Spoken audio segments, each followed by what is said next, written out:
नमस्कार, मी प्रतीक्षा. DNA मराठीमध्ये आपलं स्वागत. नीट परीक्षेतील पेपरफुटी प्रकरणामुळे विद्यार्थ्यांमध्ये आणि पालकांमध्ये तीव्र संताप व्यक्त केला जात आहे. सामान्य कुटुंबातील मुलं वर्षभर मेहनत करून परवडत नसतानाही महागडे क्लासेस लावून शिक्षण घेतात आणि डॉक्टर होण्याचे स्वप्न पाहतात. मात्र पेपरफुटी सारख्या प्रकारांमुळे त्यांचे भवितव्य धोक्यात येत असल्याची भावना व्यक्त होत आहे. 2024च्या नीट परीक्षेत 280 पैकी तब्बल 180 प्रश्न गेस पेपरमधून आल्याचा दावा करण्यात आलाय. यामुळे पेपरफुटीचा संशय अधिकच गडद झाला आहे.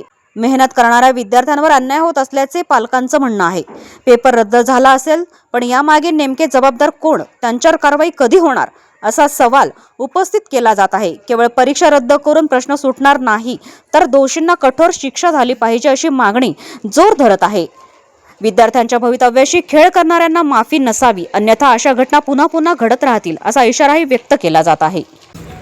24 लाख मुलं नीट परीक्षेसाठी बसत असतात. 1 लाख जागा असतात. सामान्य परिवारातली मुलं कष्ट करून वर्षभर परवडत नसताना सुद्धा महागडे क्लासेस लावून शिक्षण घेत असताना अपेक्षा असते की चला नीटची परीक्षा आपण देऊ शकतो, आईवडिलांचं आपलं स्वप्न आपल्याला पूर्ण करता येईल. आणि हे होत असताना 2024ला सुद्धा नीटच्या बाबतीत पेपर फुटला. आणि यंदासुद्धा आपण जर बघितलं तर 280 जे काय प्रश्न होतले त्यातले गेस पेपरमध्ये, म्हणजे जो काही आपला अभ्यासासाठी पेपर काढला जातो, 180 प्रश्न त्यातून निघाले, म्हणजे पेपर फुटलाच.